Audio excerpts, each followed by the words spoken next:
Saudara-saudari, Injil kita pada hari ini diambil dari Injil Lukas bab 17 ayat 1 sampai 6. Yesus berkata kepada murid-muridnya, "Tak mungkin tidak akan ada penyesatan, tetapi celakalah orang yang menyebabkannya. Lebih baik baginya jika sebuah batu kilangan diikatkan pada lehernya, lalu ia dilemparkan ke dalam laut, daripada ia menyesatkan salah seorang yang lemah ini. Jagalah dirimu. Jika saudaramu berbuat dosa, tegurlah dia. Dan jika ia menyesal, ampunilah dia. Bahkan jika ia berbuat dosa terhadap 7 kali sehari dan 7 kali ia kembali kepadamu dan berkata, 'Aku menyesal,' engkau harus mengampuni dia." Lalu para rasul berkata kepada Tuhan, "Tambahlah iman kami." Tetapi Tuhan menjawab, "Jika kalian memiliki iman sebesar biji sawi, kalian dapat berkata kepada pohon ara ini, 'Tercabutlah engkau dan tertanamlah di dalam laut,' maka pohon itu akan menuruti perintahmu." Demikianlah sabda Tuhan. Terpujilah Kristus.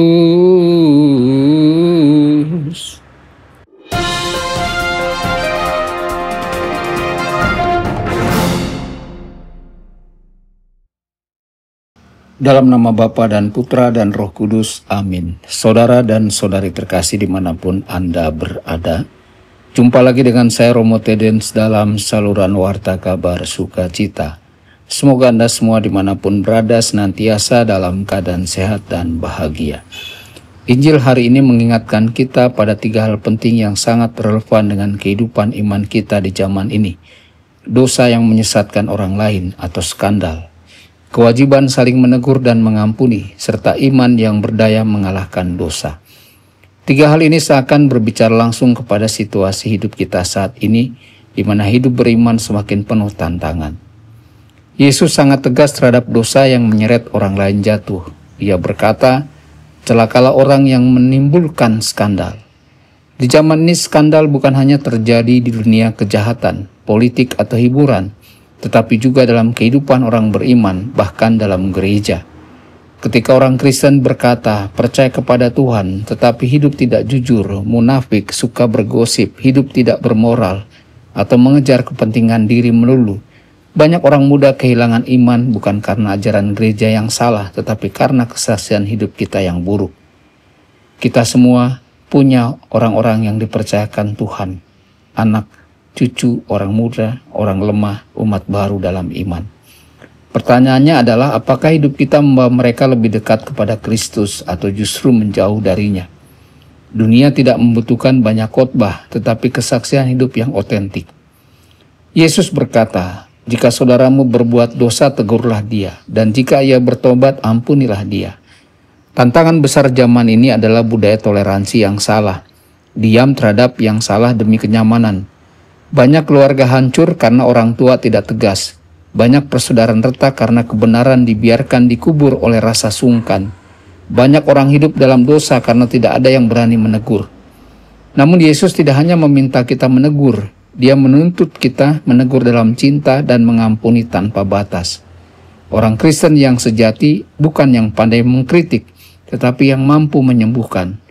Kita tidak pernah boleh membenarkan dosa, tetapi kita juga tidak boleh menghancurkan orang berdosa. Seperti Yesus, benci dosanya, cintai orangnya. Saudara-saudari, para rasul mendengar tuntutan Yesus ini dan mengeluh, "Tuhan, tambahkanlah iman kami." Mengapa? Karena mereka tahu melawan dosa bukan soal kemampuan manusia, tetapi soal iman. Iman bukan sekedar percaya di kepala, tetapi keberanian mengikuti kehendak Allah dalam hidup nyata. Dunia kita menawarkan banyak berhala modern, uang, kekuasaan, kesenangan, kemalasan rohani, pencarian popularitas di media sosial, dan kompromi moral. Tanpa iman yang kuat, pelan-pelan kita terseret arus. Namun Yesus memberi harapan. Seandainya kamu mempunyai iman sebesar biji sesawi. Artinya, bukan soal seberapa besar iman kita, tetapi apakah iman kita hidup dan bertumbuh. Iman yang hidup menghasilkan pertobatan. Iman yang bertumbuh menghasilkan kekuatan melawan dosa. Iman yang matang menghasilkan kesaksian hidup yang mengubah dunia. Saudara-saudari, hari ini Tuhan bertanya kepada kita masing-masing.